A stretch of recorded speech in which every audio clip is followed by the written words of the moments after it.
Oh, je vous aimerai. Ma foi, je ne sais pas. A friend of mine who comes from a Muslim background asked me to explain angels, jinn, iblis, heaven and hell. Not an insignificant request. But first I had to explain that for me Islam is non-dualist, whereas non-Muslims and a small but very vocal minority within Islam insist that it's dualists. What do I mean? Well, for me, Allah cannot be divided from his creation, including man. This means that there really aren't any external forces acting upon us, including jinn and iblis. But I also believe that time is a human construct, that we co-create with Allah. Thus notions of heaven and hell are metaphors of our co-creation. Even good and evil are simply a reflection of our own consciousness. Thus, when considering what is real, nothing is real but Allah. Reality is simply what we co-create with Allah. Everything else is an illusion. I might add that my friend came back to me saying that he completely understood, and indeed agreed, with everything I'd said. And that is why he no longer felt Islam to be important to him. So certainly if Islam is to you like supporting a football team, then the contents of this vlog will be challenging, and I make no apology for it. All that is left to us by tradition is mere words. It's up to us to find out what these words, find out what they mean. Ibn Arabi, Tarjuman al-Ashwaq.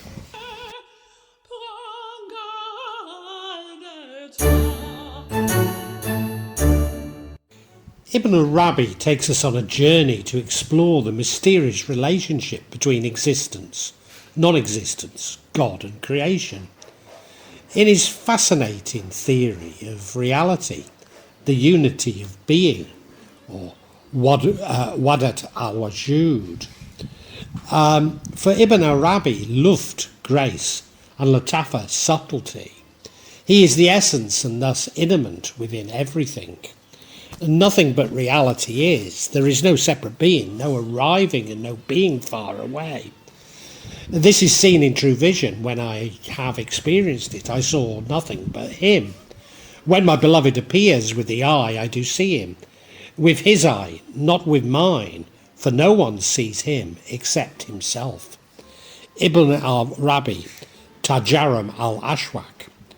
Whilst we use common words to express what we see as physical objects, this is the latif, the qualities we ascribe to the objects. But the essence of all these objects is one. What we say that substance is al-haq, the truth, for which is Allah himself. That is why Allah is Latafa, all subtle. For his creation, al-haq, or the truth, is revealed. Whereas a non-dualist, whereas dualists believe al-haq to be separate from substance, that is that the world can be separated from Allah and his truth. But for non-dualists, substance runs through all, revealing the truth. The only thing which differentiates its object is its name. Whosoever you turn, there is the face of God. Al-Quran 2:115. Thus for non-dualists and Ibn Arabi, there exists a single substance from which everything is formed. If none other than he who is progressing or journeys as you, there's nothing to be known but he, and since he is being itself, he is therefore also the journeyer. There is no knower but he. So who are you? Know your true reality. He is the essence, essential self of all, but he conceals it by the appearance of otherness, which is you. If you hold to multiplicity, you are the world, and if you hold to unity, you are with the truth. Our names are but names for God. At the same time, our individual selves are his shadow. He is at once the identity and not our identity. Consider. And of course, that is Ibn Arabi. Therefore, what we see as reality is a shadow. But what is this substance he speaks of? And how can we know it?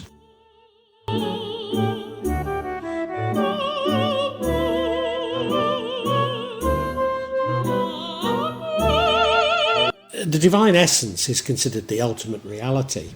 That is the source of any other reality. It is Allah in himself, independent from anything other than himself. The only thing we can know about the divine essence is that we cannot know it. In this sense, only Allah knows Allah.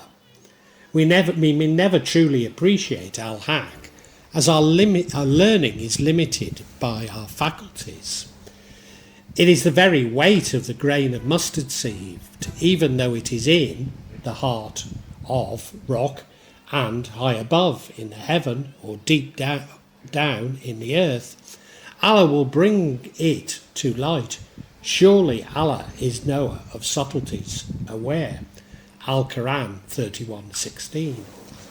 Thus our truth will always be partial as a result of the restrictions of our faculties.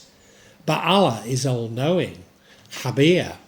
It is simplest if one eye is more dominant. In its simplest, if one eye is more dominant than the other, we fail to perceive things as they are.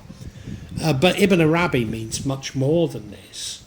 Allow me to illustrate with a completely fallacious example, but one which may help you to comprehend what I mean. When discussing demons with skeptics, I sometimes suggest that they exist within bands of light we cannot perceive, whereas other animals such as cats and dogs may do so. I've also attempted to explain this by referring to dimensions, and that at best we can only truly think about 4 at most. Yes, these are fallacious, but you can see how man is limited, but a supreme being might not be.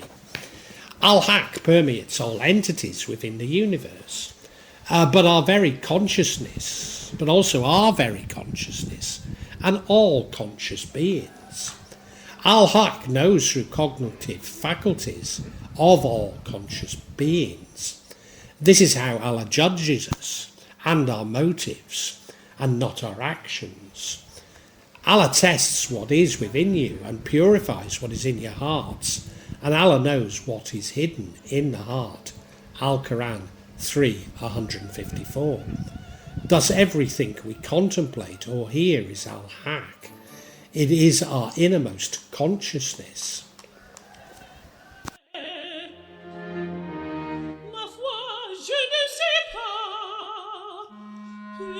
Without Al-Haq revealing Allah's form, the universe would be in a state of non-existence. Thus Al-Haq permeates all existence, and exists within all existence, within the universe.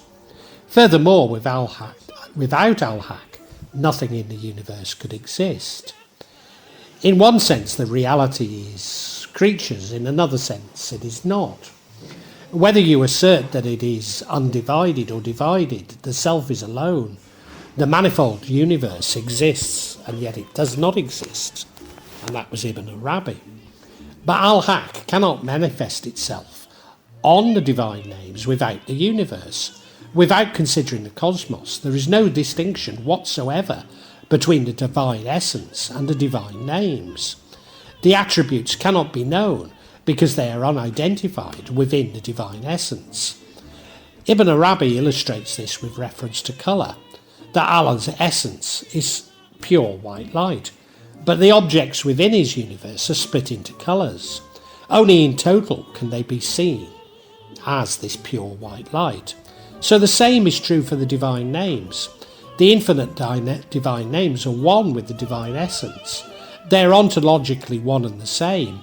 In this way we consider the divine essence, with all its names and attributes, non-manifest. Thus Al-Haq can be seen as wujud, existence itself. In many respects, this is the ultimate manifestation of monotheism, despite Ibn Arabi's detractors claiming the exact opposite.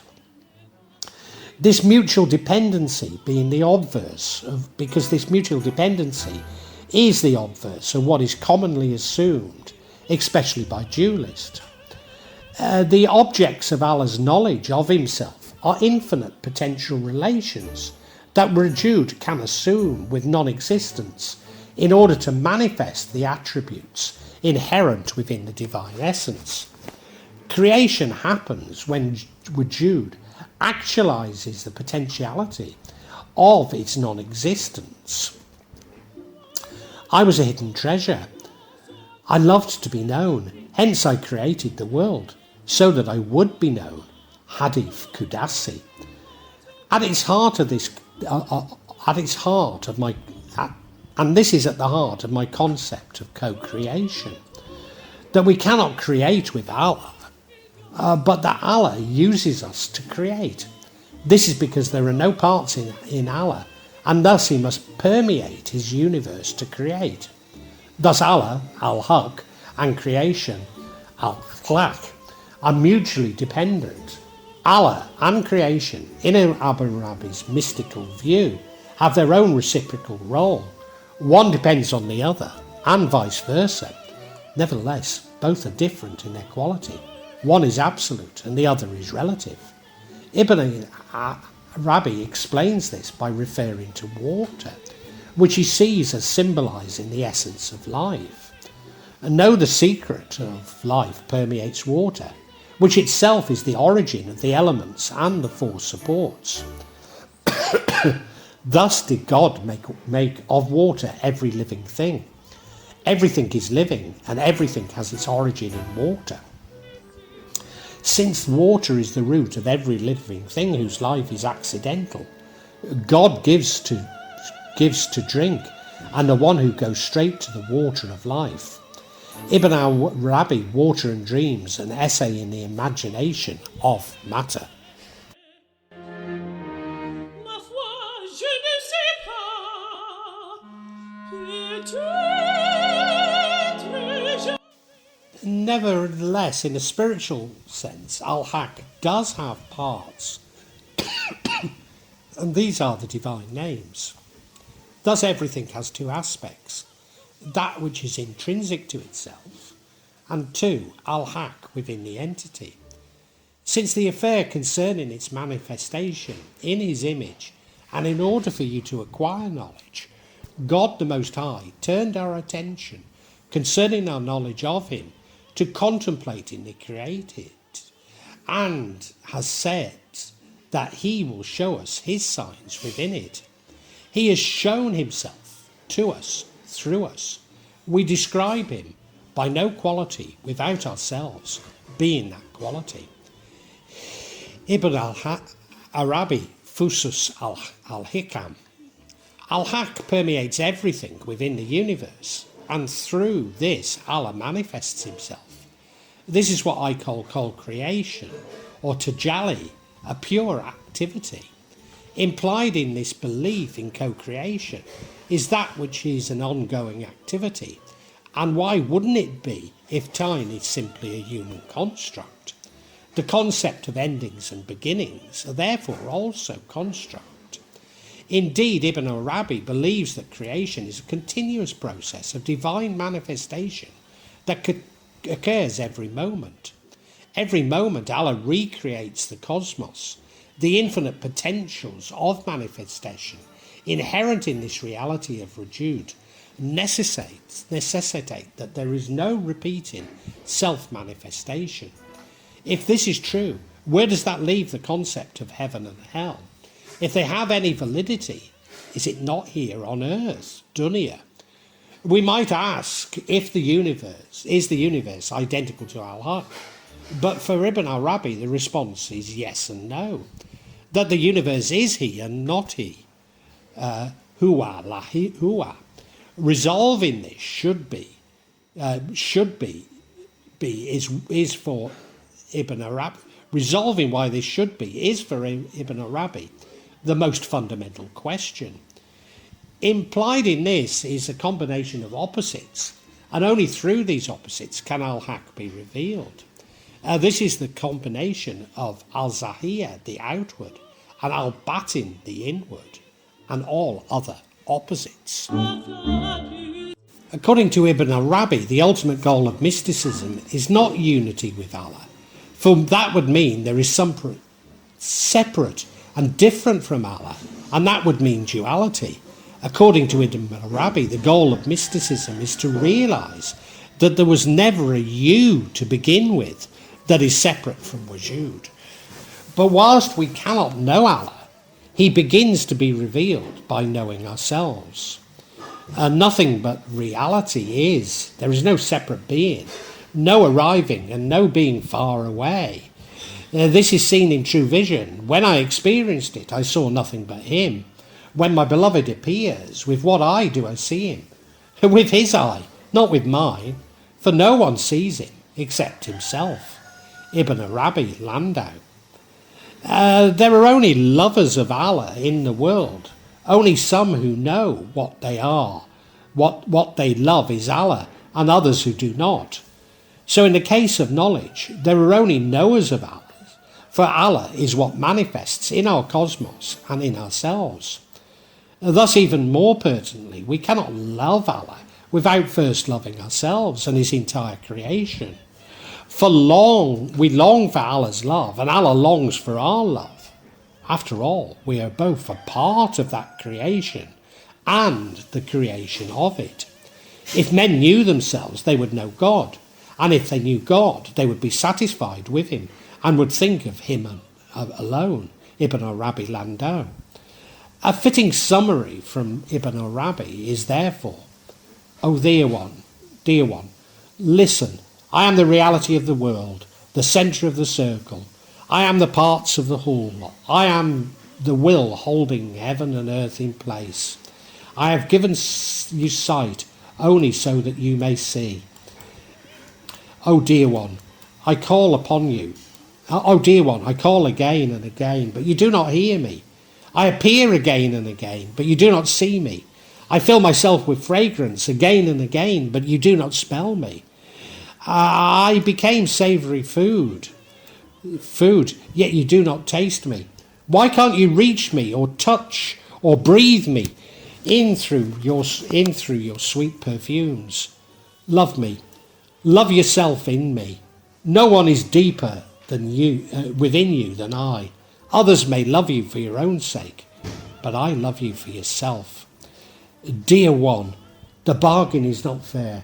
If you take one step towards me, it is only because I have taken 100 towards you. I am closer to you than you yourself, closer than your soul, than your own breath. Why do you not see me? Why do you not hear me? I'm so jealous. I want you to see me and no one else, to hear me and no one else, not even yourself. Dear one, come with me. Let us go to paradise together. And if we find any road that leads to separation, we will destroy that road.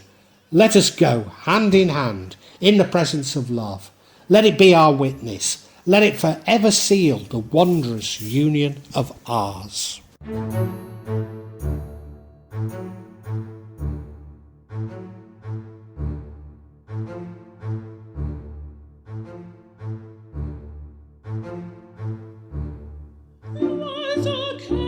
croyance en